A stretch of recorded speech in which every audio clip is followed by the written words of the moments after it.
Ah, la semaine, non, pas la semaine dernière, la semaine d'avant, on a développé un peu la pensée de Babel. Et aujourd'hui, non pas que ça soit une suite, mais on va trouver un lien avec ce qui a été dit ce jour-là. On avait parlé notamment que les hommes avaient fabriqué des briques avec de l'argile. Ils avaient utilisé l'argile également pour faire du mortier, pour se bâtir une tour et une ville. À l'inverse de Jérusalem qui, elle, avait été bâtie avec des pierres, en pierre sèche, et avec la sagesse et la connaissance de Dieu. Les briques, je discutais de ce sujet avec notre frère Frédéric Gabel ces derniers temps, et il m'a fait voir une réalité extrêmement importante. Il me dit, mais en fait, ils ont bâti toute cette ville, toute cette tour, ils ont fait des briques avec la nourriture du serpent. Ce qui est tout à fait juste parce que Dieu avait dit au serpent, puisque tu as fait ces choses, donc séduire la femme, tu marcheras sur ton ventre et tu auras la poussière du sol comme nourriture. Et donc les hommes, en bâtissant une tour qui était de l'idolâtrie, on a vu que Babylone était fondée sur le culte des démons, qu'est-ce qu'ils faisaient en fait? Ils nourrissaient le serpent. Adorer des démons, adorer d'autres dieux, c'est nourrir Satan. Pourquoi? Qu'est-ce que c'est que concrètement la nourriture de Satan? La nourriture de Satan, c'est d'être adoré à la place de Dieu. Quand il a tenté Jésus dans le désert, il lui a dit, je te donnerai tous ces royaumes de la terre qui m'ont été confiés par Dieu, c'est-à-dire que j'ai autorité sur les nations parce que c'est un jugement de Dieu. Eh bien, puisque j'ai autorité sur ces nations-là, je te les donne si tu m'adores.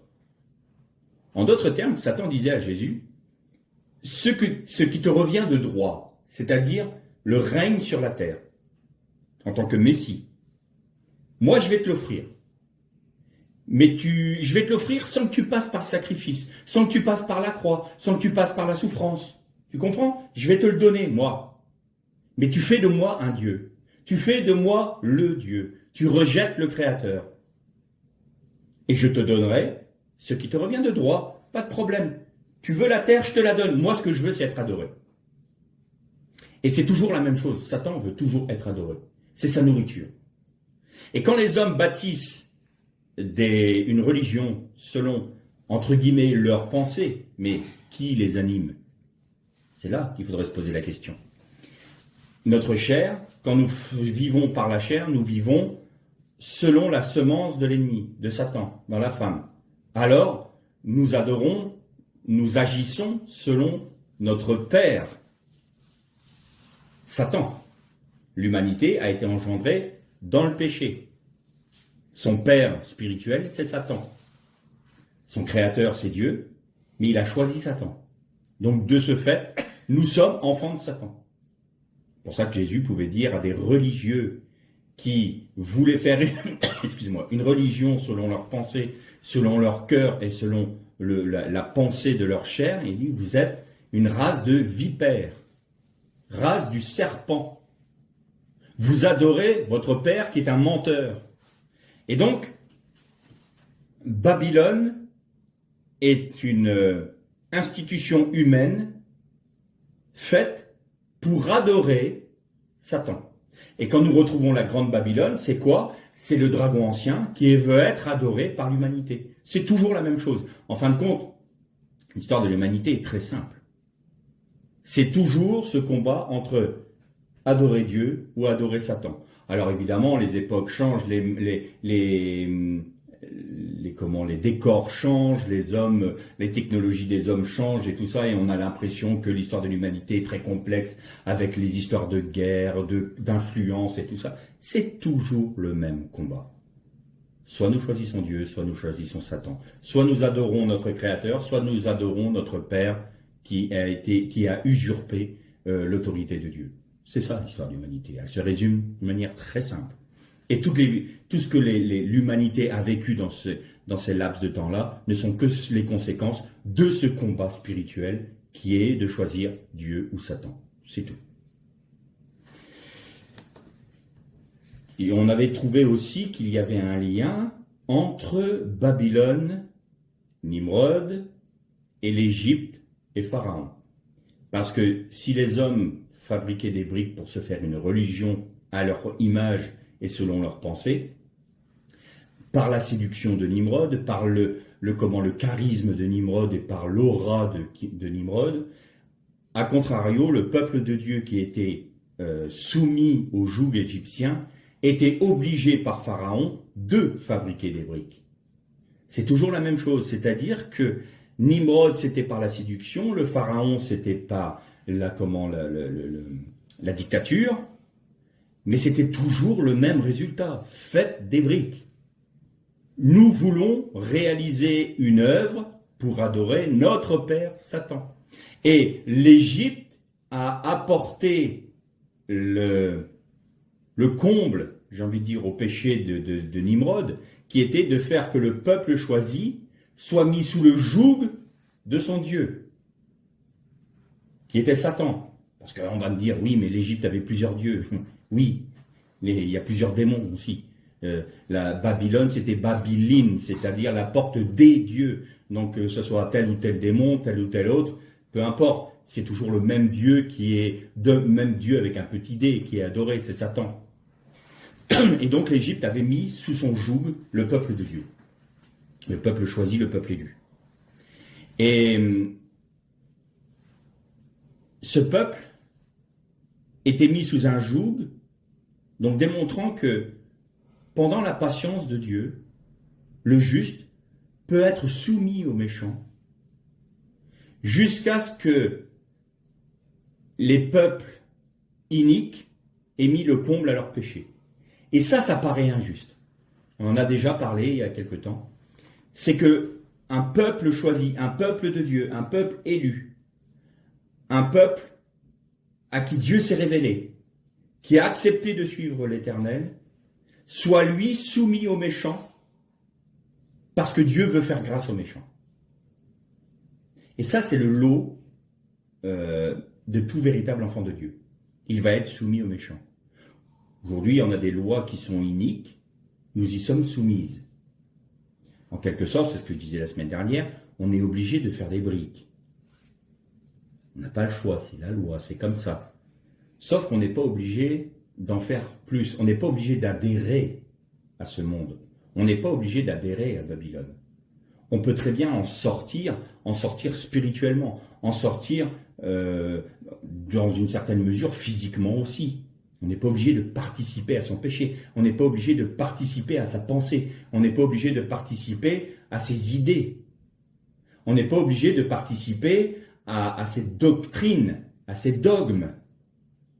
On peut très bien, dans le laps de liberté restreint qui nous est donné, faire de cet espace de liberté un endroit où seul Dieu est maître et roi.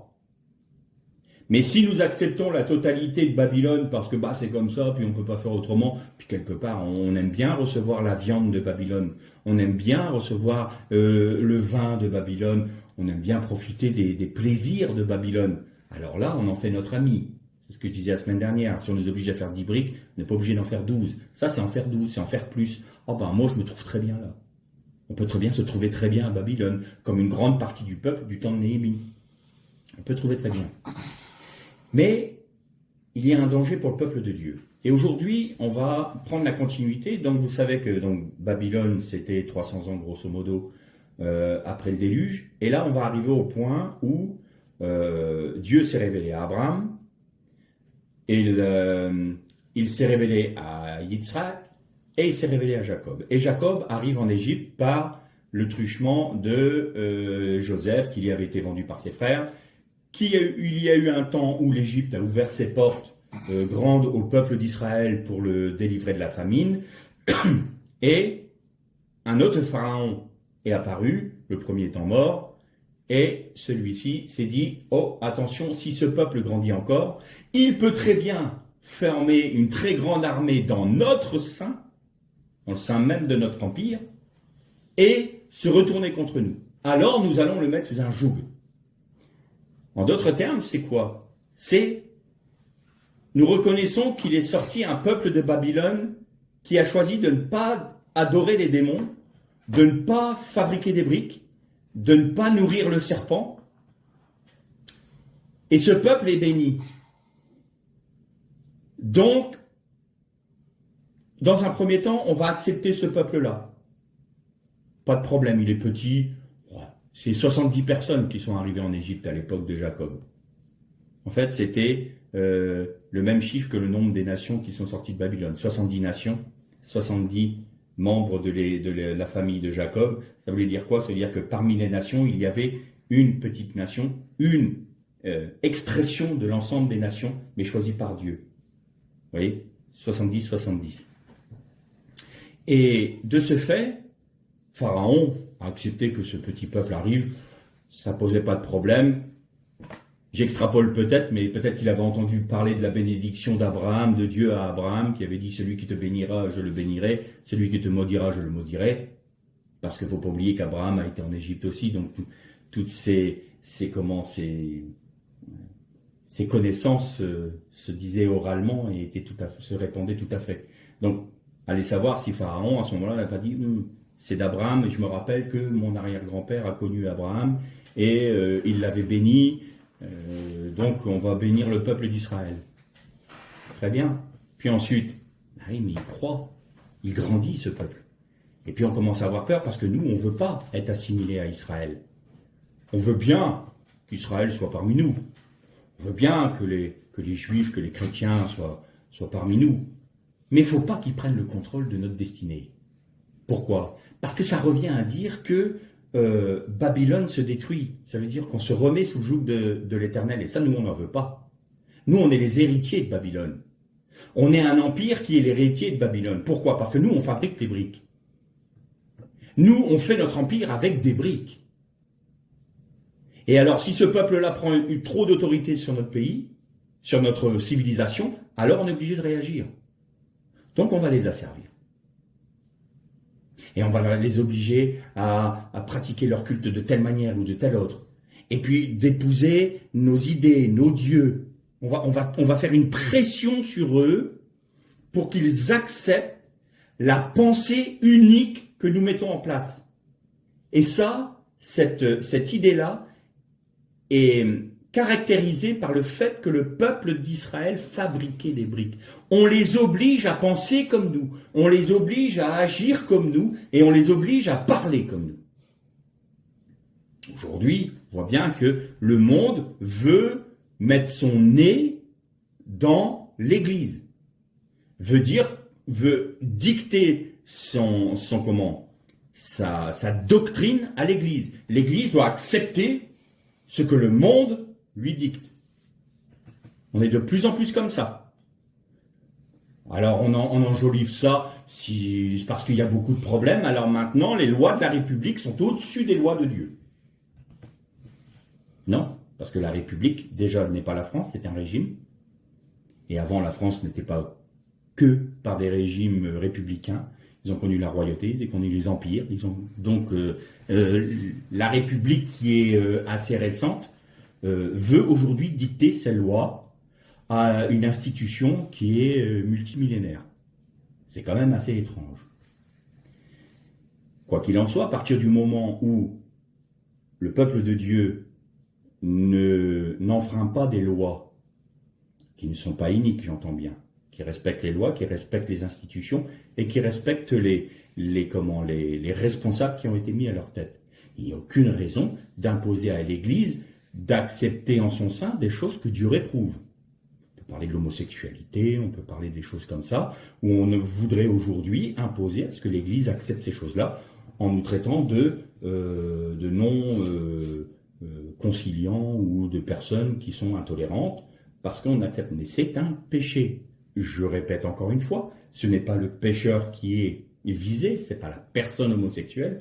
On peut très bien être ami avec quelqu'un qui est homosexuel, on peut très bien connaître quelqu'un qui est homosexuel, mais on ne peut pas accepter le péché d'homosexualité, puisque c'est contraire à la loi de Dieu. Et donc, c'est pas parce qu'on m'imposera cela que je serai obligé de l'accepter, je ne participerai pas à Babylone. Donc c'est un exemple parmi d'autres. L'avortement, c'est pareil. La Torah est une Torah de vie, qui défend la vie. pas qui défend la mort. Aujourd'hui, on voudrait nous imposer avorter donc les plus jeunes, les plus faibles et les plus vieux. Donc, faut tuer les vieux, faut tuer les petits. Mais on vit dans quel monde, là? On est dans un monde de fous. Dans un monde de fous. Et qu'est-ce qu'ils font? Ils font un culte à Satan. Ça, c'est Moloch. Quand le peuple d'Israël, brûlé par le feu, ses nouveau-nés, au culte à Moloch. Ouais, c'est la même chose, sauf qu'aujourd'hui, c'est en blouse blanche. Ça fait moins de bruit. On a enlevé les cris des enfants, puisqu'on les tue dans le sein de leur mère. À l'époque, on faisait du tambour. Dans la vallée de Israël, les prêtres jouaient du tambour très fort pour couvrir les hurlements des enfants qui brûlaient. On l'appelait la vallée des tambours, pour cette raison. Donc vous voyez, il n'y a rien de nouveau sous le soleil. Alors aujourd'hui, on n'avait pas à faire des tambours, donc on le tue dans le sein de la mère, on n'entend pas le cri de l'enfant. Bref. Donc ça, c'est faire des briques. Ça, c'est vouer un culte à Satan. Et aujourd'hui, je voudrais qu'on développe un peu plus sur un aspect qui traite du peuple de Dieu. Le danger que le peuple de Dieu a. Et on va lire, pour, étayer notre méditation, dans le livre de l'Exode, au chapitre 32, et on va lire à partir du verset 1er. Exode chapitre 32, verset 1er. Le peuple vit que Moïse tardait à descendre de la montagne. Alors le peuple s'assembla autour d'Aaron et lui dit, « Lève-toi, fais-nous des dieux qui marchent devant nous, car ce Moïse, cet homme qui nous a fait monter du pays d'Égypte, nous ne savons ce qui lui est arrivé. » Aaron leur dit, « Défaites les anneaux qui sont à vos oreilles de vos femmes, de vos fils et de vos filles, et apportez-les-moi. » Et tous les gens du peuple se défirent des anneaux d'or qui étaient à leurs oreilles, et les apportèrent à Aaron. Ils reçurent l'or de leurs mains, le façonna avec le burin, ou alors une traduction plus précise, c'est il le fondit, et il fit un veau en métal fondu, ou en fonte. Puis ils dirent, Israël, voici tes dieux qui t'ont fait monter du pays d'Égypte. Lorsqu'Aaron vit cela, il bâtit un autel devant lui et s'écria, demain il y aura fête en l'honneur de l'Éternel.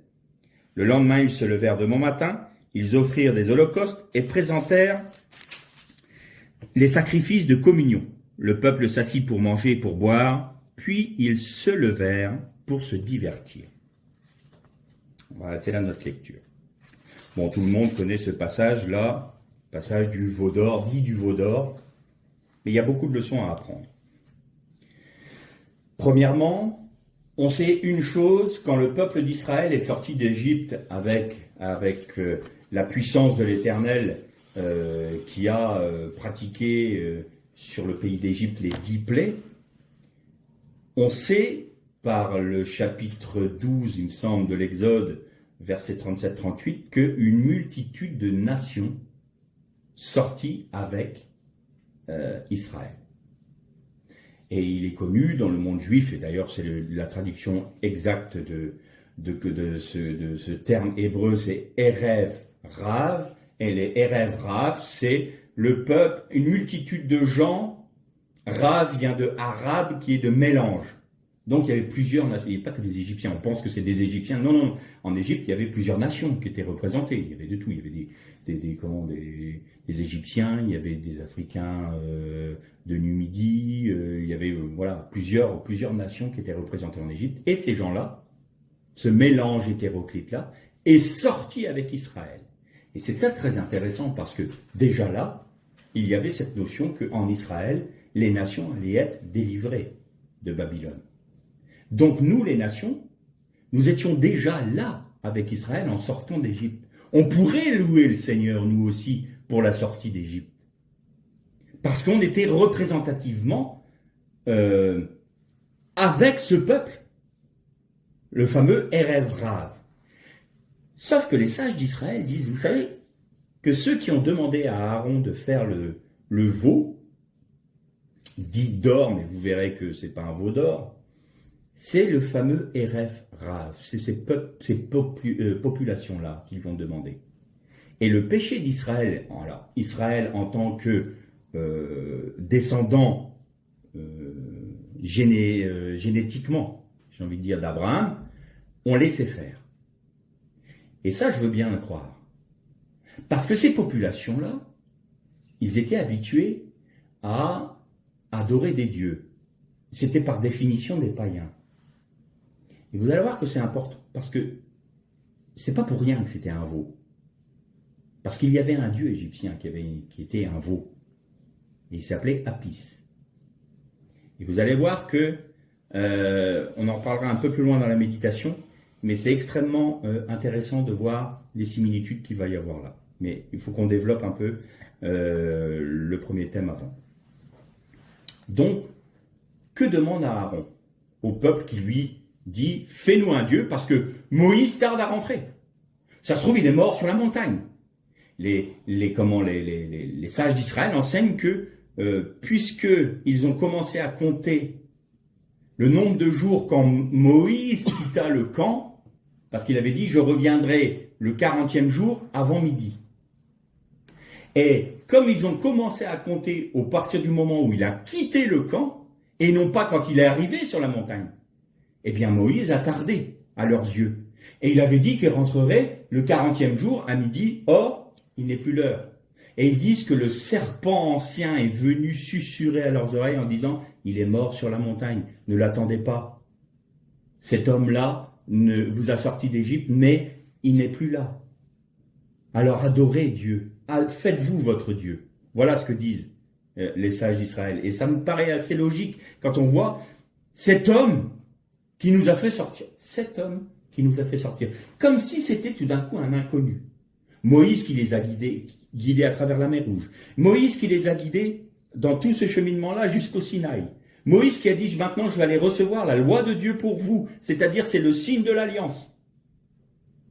Eh bien, cet homme Moïse qui nous a fait sortir, on ne sait pas ce qu'il est devenu. Hein. Alors nous, on veut un Dieu, mais on veut un Dieu selon notre pensée. Et Aaron leur dit, bon, très bien, donnez-moi vos boucles d'oreilles. Bon, boucles d'oreilles d'or. Ouais, très bien, ils ont des boucles d'oreilles, et alors? Mais non. Ça fait partie du butin des Égyptiens. Les Égyptiens leur donnèrent de l'or, de l'argent et des tissus, il nous est dit. Ils repartirent avec un grand butin et de grands troupeaux de petits et de gros bétail. Sauf que c'était de l'or. Et de l'or, c'était leur ornement. Des boucles d'oreilles, c'est l'ornement de la femme, l'ornement de la jeune fille, les ornements. Et la femme est l'ornement de l'homme. En clair, la femme représentait l'œuvre que Dieu avait accomplie pour eux par son esprit en les délivrant du pays d'Égypte. Et les femmes portaient ça comme un ornement pour elles, et en étant elles-mêmes ornées de l'œuvre de Dieu, elles étaient une parure pour leur mari. D'ailleurs, il y a un texte biblique qui nous dit que la femme est la couronne de l'homme. Il y a certains hommes qui devraient relire ce texte-là avant de faire que la femme c'est un sous-être. C'est soi-disant que c'est notre couronne, pas nos chaussures. C'est un autre sujet. Et donc, le peuple était sorti d'Égypte orné de l'œuvre de Dieu, orné de la délivrance de Dieu, orné de la puissance de Dieu, orné de la gloire de Dieu. Et Aaron leur dit, vous voulez un Dieu? Alors il faut que vous me donniez ce que Dieu a fait pour vous. Et je vais vous le rendre réaliste, votre Dieu. Et donc ils donnèrent leur ornement. Et ils le fondirent. Et nous, on dit, ils se firent un veau, alors de métal fondu, ou un veau de fonte. Jamais il n'est parlé de veau d'or. Nulle part. Nous, on dit le veau d'or, parce qu'ils ont donné de l'or, ils ont fait un veau, mais la Bible ne nous parle jamais de veau d'or. Jamais. C'est un veau, alors c'est le terme c'est Agel Masera, qui veut dire veau, Agel. Masera, ça veut dire voilé, dans un premier sens, mais qui veut dire aussi d'un métal fondu, un métal vil fondu, ou qui veut dire une libation aux idoles. Ce terme-là veut dire ces trois choses-là en même temps. Alors, on se dit, tiens, c'est quand même bizarre. Nous, on parle du veau d'or, et la Bible ne parle pas du tout du veau d'or. Vous tapez d'ailleurs dans un moteur de recherche, dans un dictionnaire biblique, veau d'or, il n'y en aura pas. Il n'y a pas de veau d'or. C'est un veau en métal fondu. C'est-à-dire qu'ils ont, par leur pensée, en disant on va façonner un veau, on va façonner un Dieu à notre idée, ils ont avili l'œuvre de Dieu qui a été faite pour eux.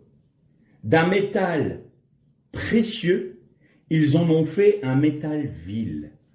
Ils en ont fait d'une œuvre précieuse, ils en ont fait une œuvre profane et vile. C'est la raison pour laquelle il n'est pas écrit de veau d'or.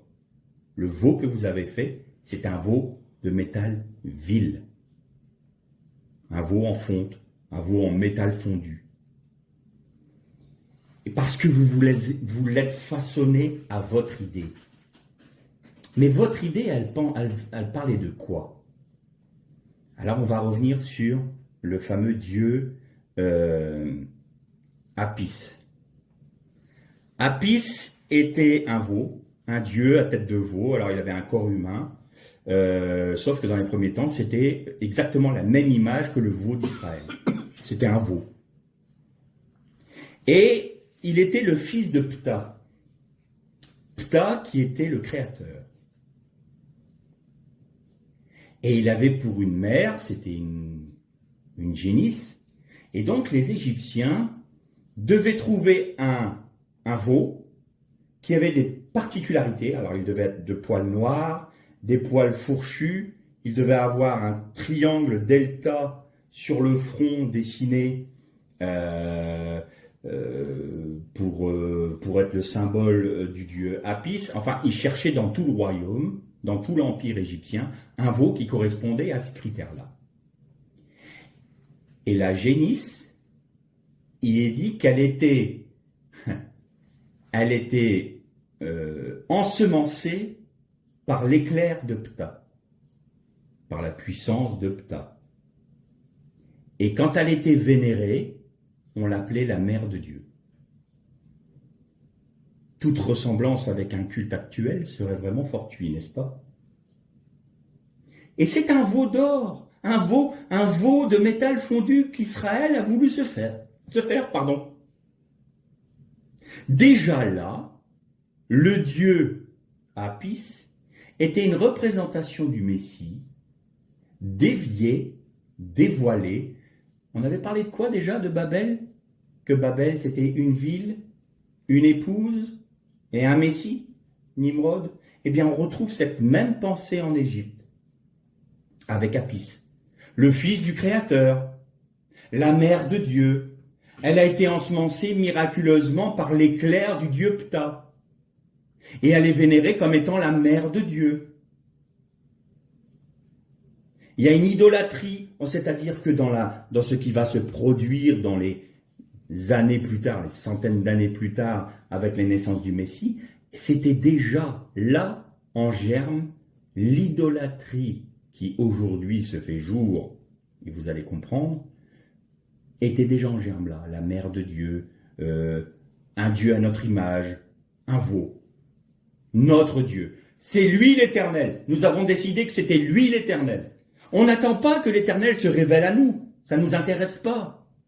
Moïse va redescendre de la montagne, arrêtez. Et je pense que la tribu de Lévi était la seule tribu à pas avoir participé à ce péché. Pourquoi? Parce que quand Moïse est descendu et qu'il s'est fâché, qu'il a dit « Qui est pour moi et pour l'Éternel ?» La tribu de Lévi se leva et ils mirent leurs armes à leur ceinture et ils tuèrent tous ceux qui étaient idolâtres.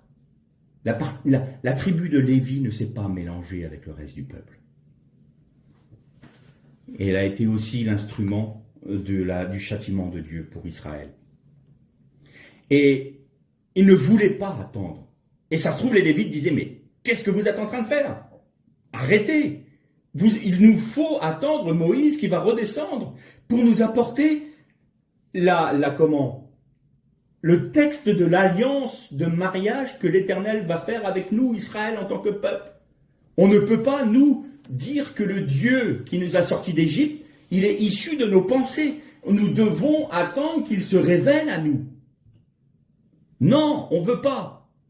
On ne sait même pas s'il veut se révéler à nous. Alors nous, on va étudier, on va regarder, puis on va dire Dieu est comme ça.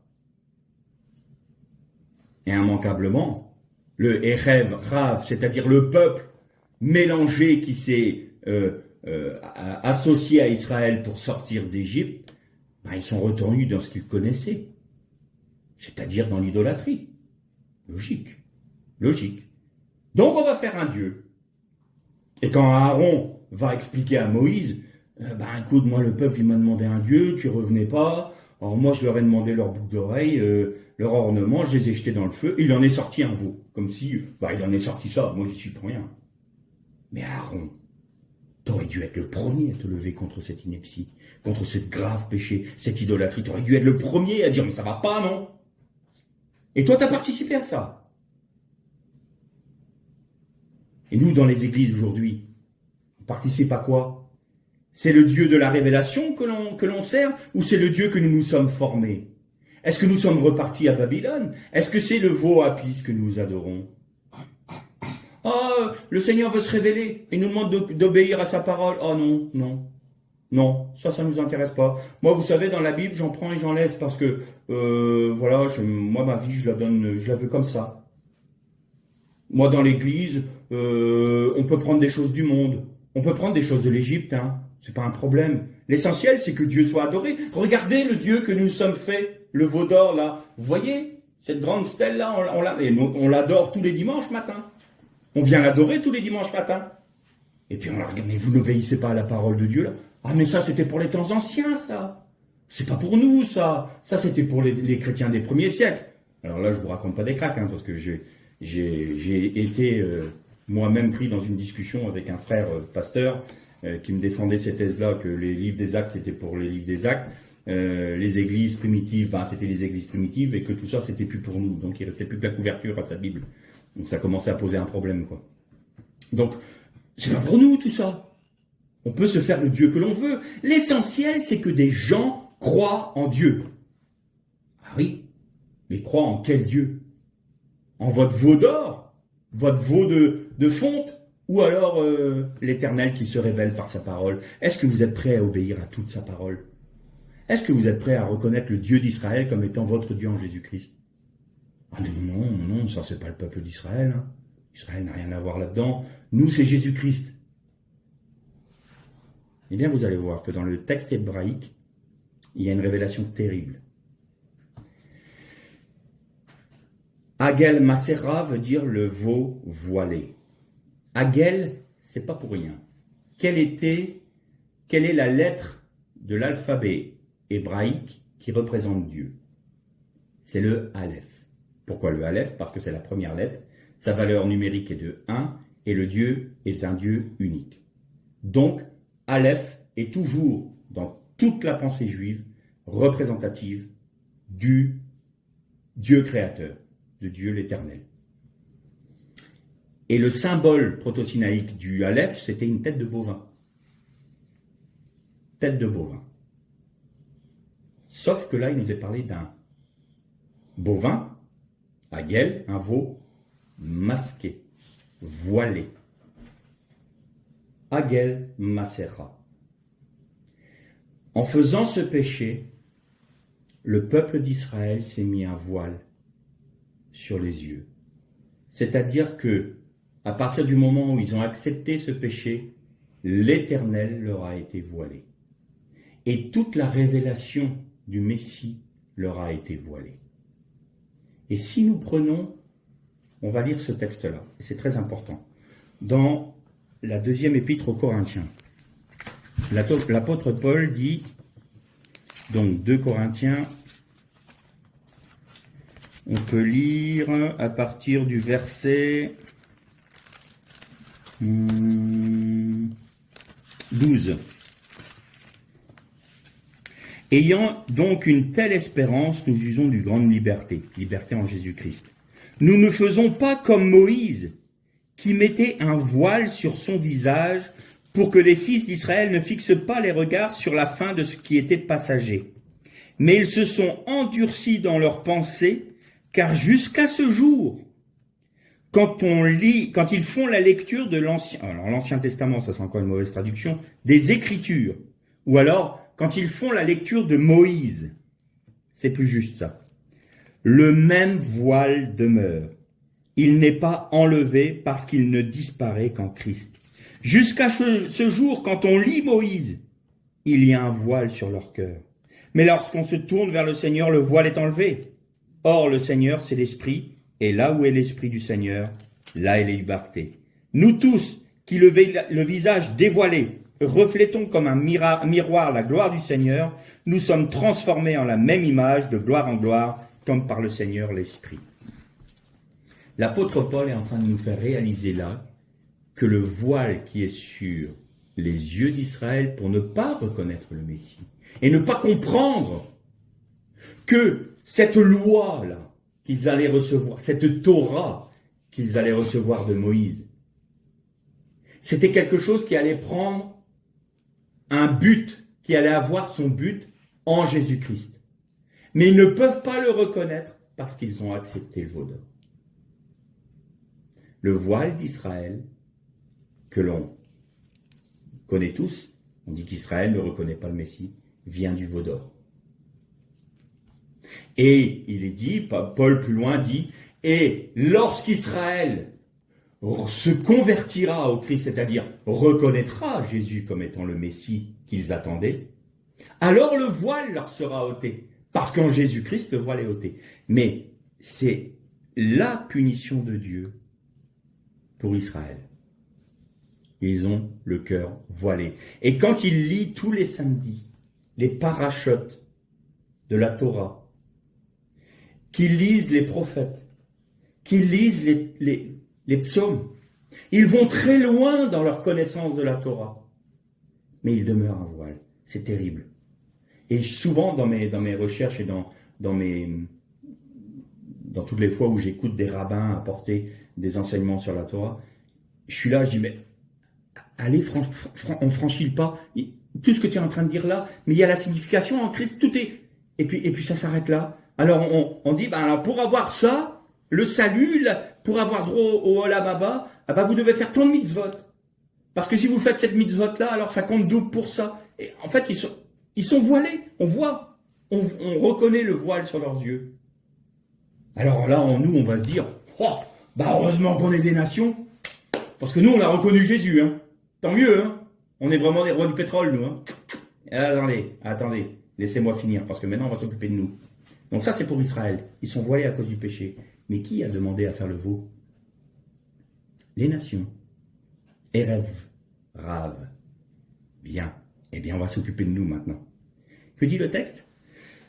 Agel Masera, veau voilé, veau de fonte. Alors, c'est que votre œuvre s'est dénaturée et est devenue un métal vil. Très bien. Mais maintenant, ça c'est pour nous les nations.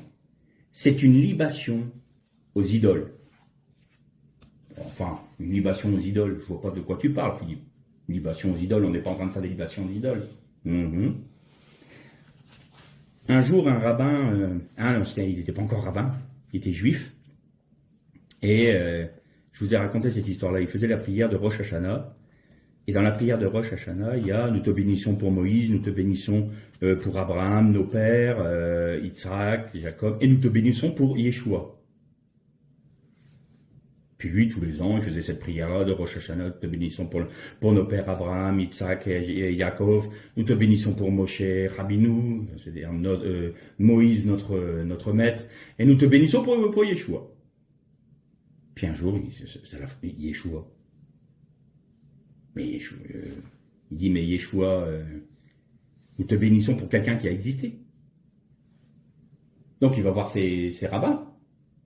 Puis il dit, mais attends, c'est quoi cette prière que l'on fait? Moi je l'ai appris depuis mon enfance, tous les Rosh Hashanah. C'est quoi Yeshua? Et là les rabbins le regardent et disent, tu as découvert notre secret. Nous savons que Yeshua est le Mashiach. Comment ça? Vous savez que mais il faut l'annoncer à tout le peuple. On ne peut pas.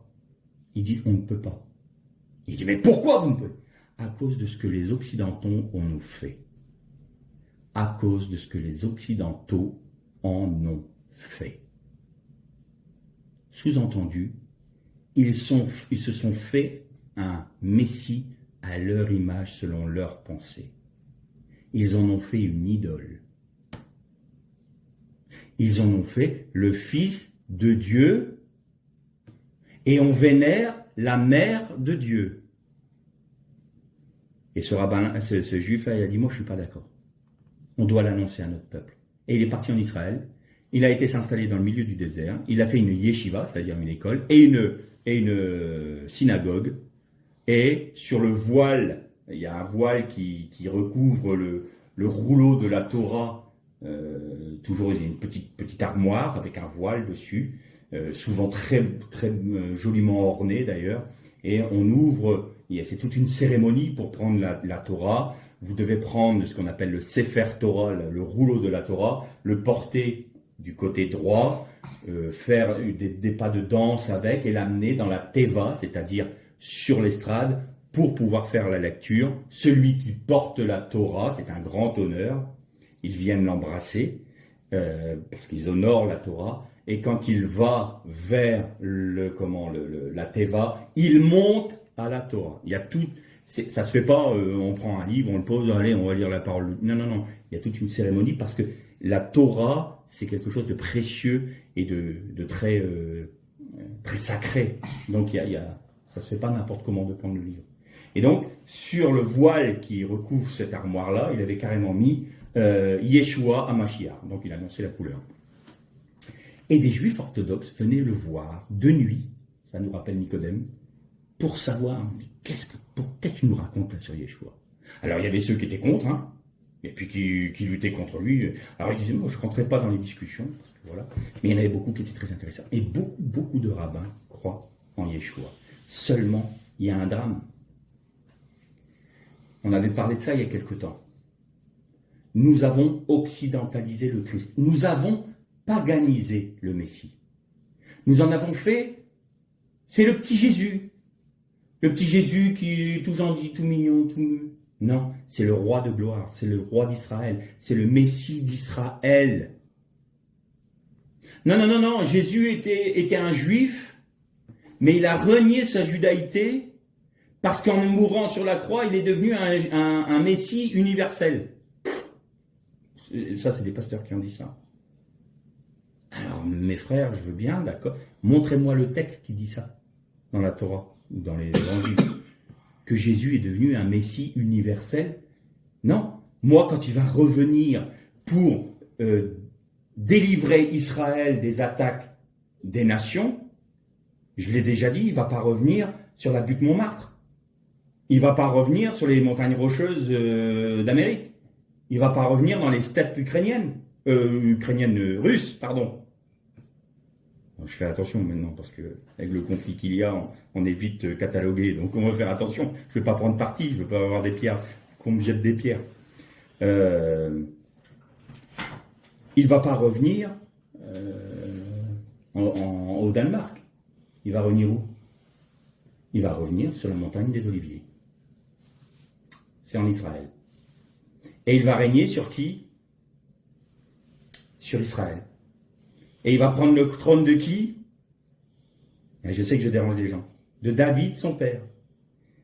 Et du trône de David, son père, qui est à Jérusalem, qui est au temple qui sera reconstruit quand il va revenir, il va régner sur le monde entier. Mais ça sera en Israël. Parce qu'il est le Messie d'Israël. Il ne régnera pas aux Nations Unies. Alors ça dérange peut-être certaines personnes, mais ça, c'est un Messie occidentalisé. Ça, c'est un veau d'or. Ça, c'est un Messie fondu à notre image. C'est-à-dire qu'on a utilisé le sacrifice de Jésus pour en faire notre propre doctrine, notre propre idole, et nous avons avili son œuvre. Nous avons profané son œuvre parce que nous nous sommes fait un Dieu. On a toujours envie d'être des nations? Ça calme tout d'un coup, parce qu'on dit « Ah, Israël est voilé ». Ben nous, on est idolâtres. C'est pas mieux.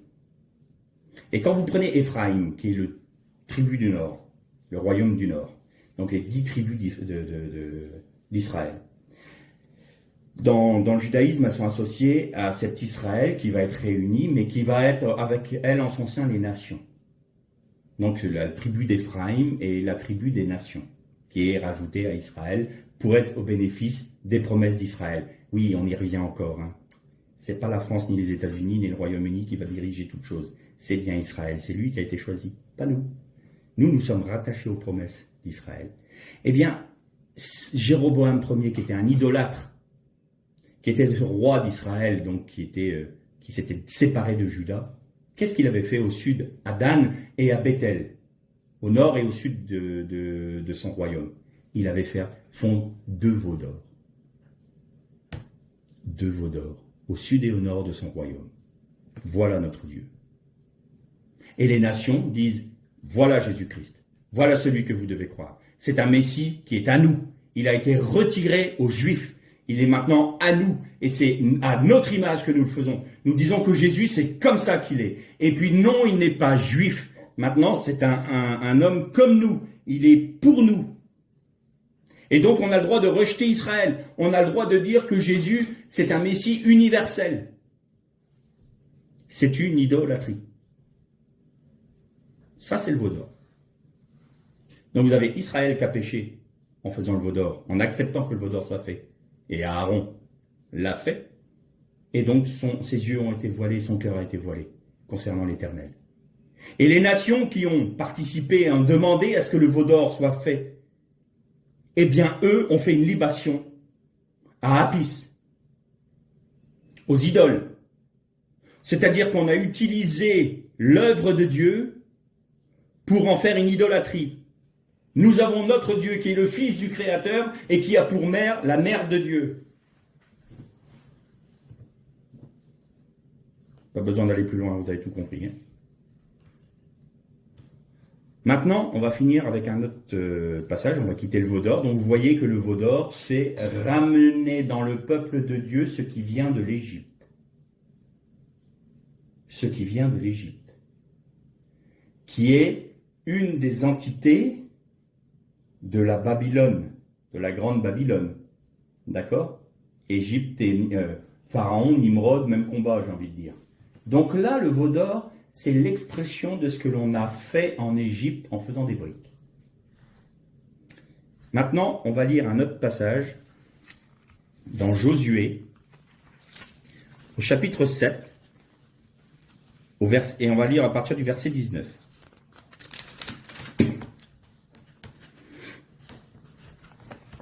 Josué dit à Akan, « Mon fils, donne gloire à l'Éternel, le Dieu d'Israël, et rends-lui hommage. Déclare-moi donc ce que tu as fait, ne me le cache pas. » Akan répondit à Josué, « C'est vrai, c'est moi qui ai péché contre l'Éternel, le Dieu d'Israël, voici en détail ce que j'ai fait. J'ai vu dans le butin un manteau de Shinéar, d'une rare beauté, ainsi que 200 cycles d'argent et un lingot d'or, pesant à lui seul 50 cycles.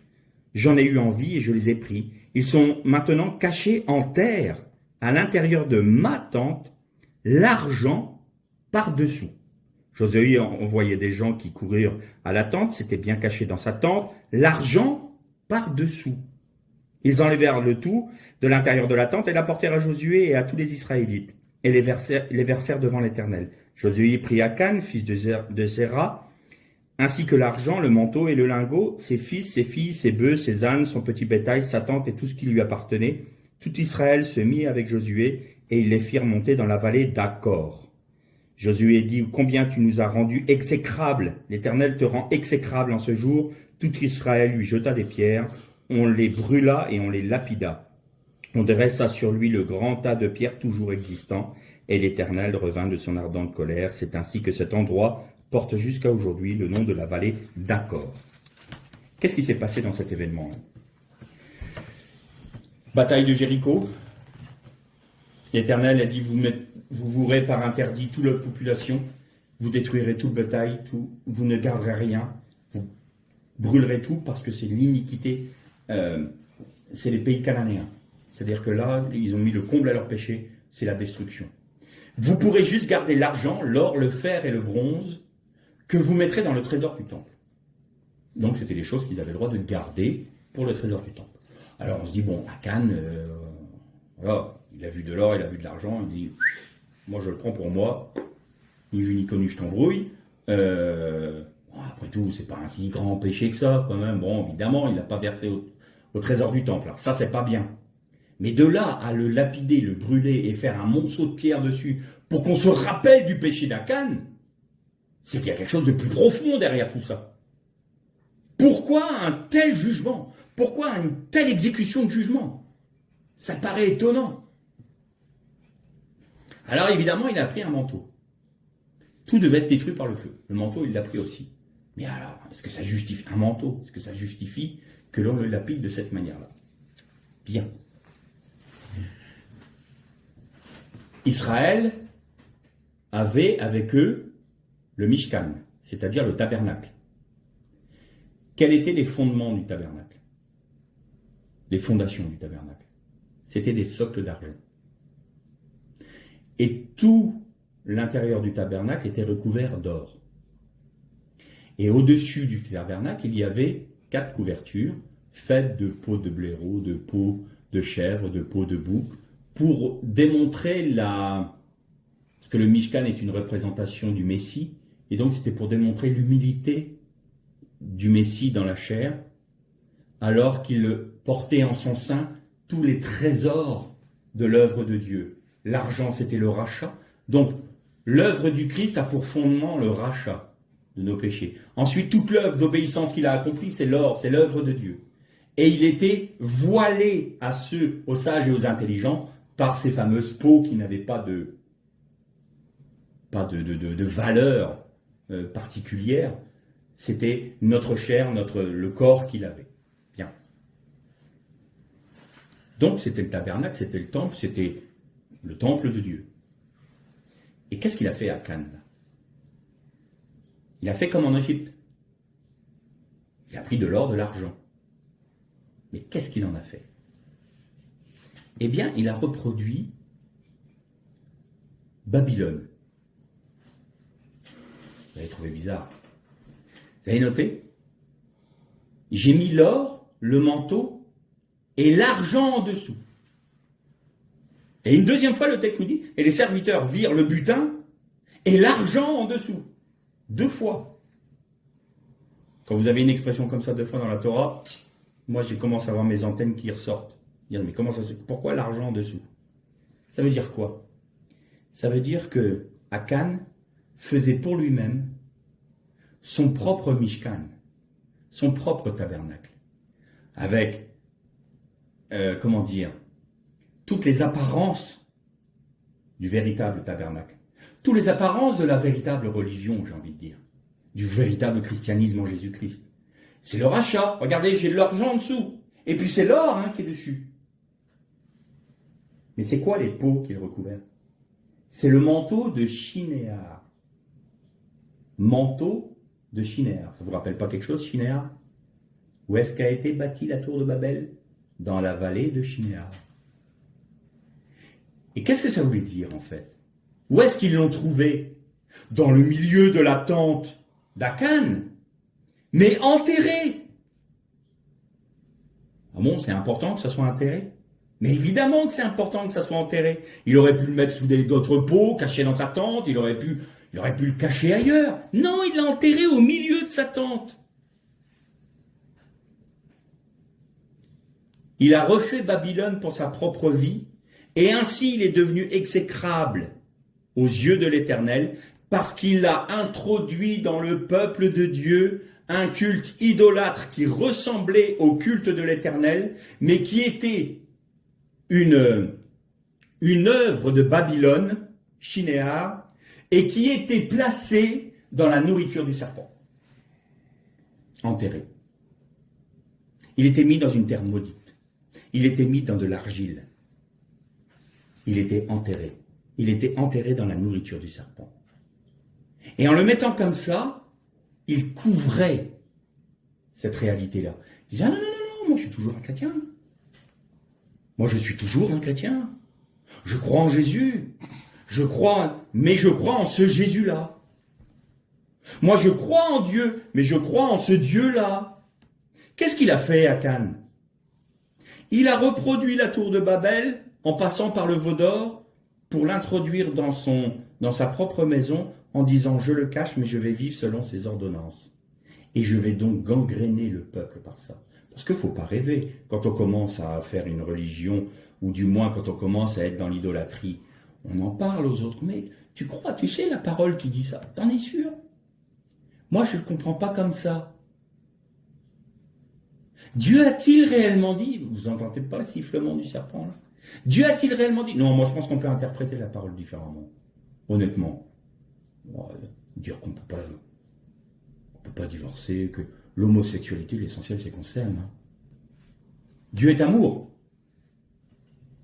Dieu est amour. Vous ne pouvez pas me nier ça.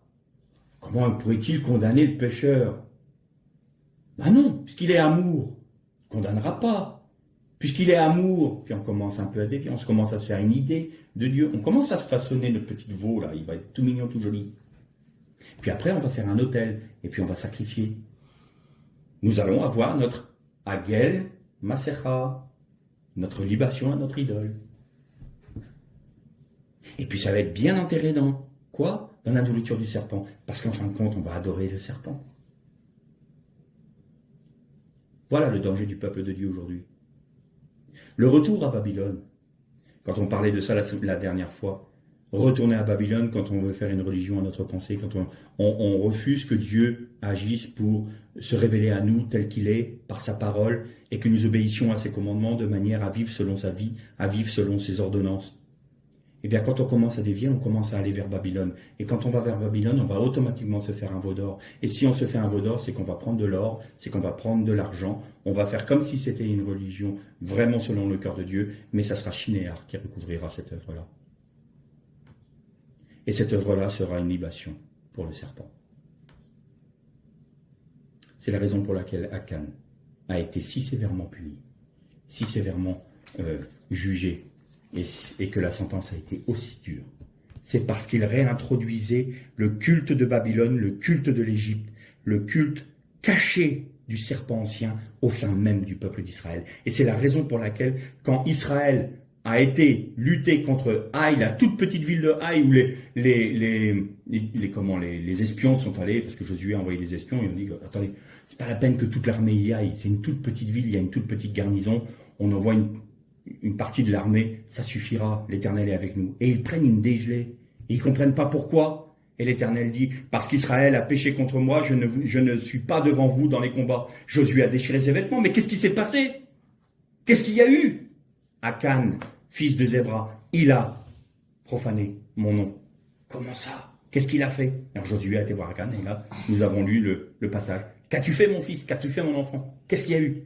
Bah oui, c'est vrai, voilà, j'ai plus de l'or, j'ai plus de l'argent. Mais enfin, compte, c'est de l'or et de l'argent. Tu vas pas en faire un fromage, Josué, d'accord, ok. C'est de l'or et de l'argent, mais c'est chrétien, ça. Je suis parti d'Israël entièrement. C'est de l'or et de l'argent. D'ailleurs, l'Éternel avait dit qu'on pouvait le garder. Alors, mais le manteau de Shinéar. Et pourquoi l'as-tu enterré? Pourquoi ne nous l'as-tu pas dit? Ah, moi, je voulais faire ma petite religion à moi parce que... Et je savais que je ne serais pas compris, qu'on ne serait pas d'accord avec moi. Mais tous ceux qui seront d'accord avec moi, je vais répandre ça. Eh bien non, tu ne vas pas le répandre. Parce que maintenant, le jugement de Dieu tombe sur toi. Et sur toute ta famille. Et sur tous tes biens. Vous savez que quand on va dans l'idolâtrie, et là c'est solennel ce que je suis en train de dire pour de nombreux chrétiens et de nombreuses églises, quand on veut mettre le doigt dans l'idolâtrie, en faisant un Dieu à notre image, en faisant une œuvre de Christ à notre image selon nos cœurs, nous faisons le même péché qu'Akan. Nous amenons l'interdit au milieu du peuple de Dieu. Et il n'y a qu'une seule chose à faire, c'est se repentir et demander à ce que le Seigneur se révèle à nous, tel qu'il est, pas comme nous voulons qu'il soit. Parce que ça, c'est manger du pain de Babylone. Ça, c'est manger du pain d'Égypte, c'est de la viande d'Égypte. Et ça, c'est se faire un veau d'or. Et le veau d'or produit trois choses. Il avilit l'œuvre de Dieu pour nous. Ça devient de l'or, un métal impur et sans valeur. Ça voile le cœur pour qu'on ne puisse plus comprendre qui est Dieu. Et c'est une libation aux idoles. Et ça, c'est une abomination aux yeux de Dieu. L'idolâtrie n'est pas une petite chose. L'idolâtrie est exactement la même chose que la sorcellerie. Parce qu'on va adorer des démons. Et c'est ça. Aujourd'hui, quand nous voulons interpréter la parole de Dieu selon nos pensées et selon nos cœurs, si nous profanons l'œuvre de Dieu, nous profanons le nom de Dieu, et nous faisons une idole avec un métal vil, qui devient un métal vil, et nous disons, voici l'Éternel, qui nous a sauvés. Ce n'est pas vrai. Nous sommes des menteurs. Non, nous sommes des enfants du serpent. Est-ce que nous voulons poursuivre dans cette attitude-là? Ou est-ce que nous voulons faire partie de la tribu de Lévi, qui dit, je n'accepte pas que l'on fasse un veau d'or, moi, j'attends que l'Éternel se révèle à nous. Et quand Moïse va venir avec la loi, nous allons être unis à Dieu parce que Dieu va se révéler à nous et nous allons pouvoir ainsi le connaître. Soit nous sommes Lévi, soit nous sommes le reste du peuple qui disent « Voici l'Éternel que l'on s'est fait, maintenant réjouissons-nous ». Et quand il est dit dans la Bible « Ils se levèrent pour se réjouir », le mot hébreu est très particulier parce que c'est le même mot quand Ishmaël s'est moqué d'Isaac. Vous savez, il est dit que Ishmaël se moqua d'Isaac. Et c'est comme ça que Sarah a dit à Abraham, je veux que tu éloignes Ishmaël d'Isaac parce qu'il va lui faire mal. Pourquoi? Parce que c'est véritablement ça. C'est le même mot qui veut dire se moquer ou il y a une connotation de déviance sexuelle dans ce mot-là. C'est-à-dire que quand ils se levèrent pour se réjouir, l'idolâtrie amène toujours l'immoralité. C'est une loi spirituelle. Eh bien, ils se levèrent dans l'immoralité sexuelle. C'est ça qu'ils se réjouirent. C'est pas simplement danser autour du feu en disant « béni soit le Seigneur ». Non, non, non, non. Il y a eu vraiment une orgie, quoi. Et quand Ishmaël a fait ça, il est dit qu'Ishmaël était l'enfant à l'arc. Et à un moment, en jouant, il a voulu tuer Isaac avec une flèche et il se moqua de lui, c'est-à-dire qu'il a voulu avoir des relations avec Isaac qui étaient impropres. Vous voyez un peu? Donc c'est ça que le texte est en train de nous dire. Aujourd'hui, nous remarquons que Israël, les Juifs ont un voile sur le cœur concernant le Messie et l'Éternel.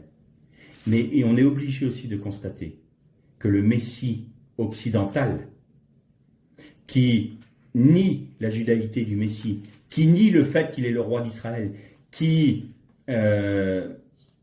lui prête des idées et des pensées, qui lui prête des doctrines, et pour ce qui est d'une branche du christianisme, c'est-à-dire le catholicisme, qui va vénérer la mère de Dieu, eh bien nous voyons que nous avons fait une idole. Nous avons profané son nom, nous avons profané son œuvre, et nous en avons fait une idole. Nous avons paganisé le Christ. Eh bien aujourd'hui, tout comme les Juifs doivent ouvrir les yeux sur Israël, sur le Messie, et chose que beaucoup de Juifs font et deviennent des Juifs messianiques, eh bien nous, à notre niveau, en tant que nation, nous devons ouvrir les yeux sur nos déviances, ouvrir les yeux sur notre paganisme, ouvrir les yeux sur notre idolâtrie et la rejeter de tout notre cœur, de toute notre force, de manière à vouloir apprendre qui est Dieu par sa révélation, par son esprit, et savoir qui est le Christ. Parce que si nous continuons à être idolâtres, eh bien nous amenons le jugement sur nous et sur le christianisme. Et ça, nous en sommes responsables. Alors, la balle est dans notre camp, nous avons à choisir, soit Lévi, soit le reste du peuple. De notre décision dépendra ce qui nous arrivera. Que le Seigneur vous bénisse.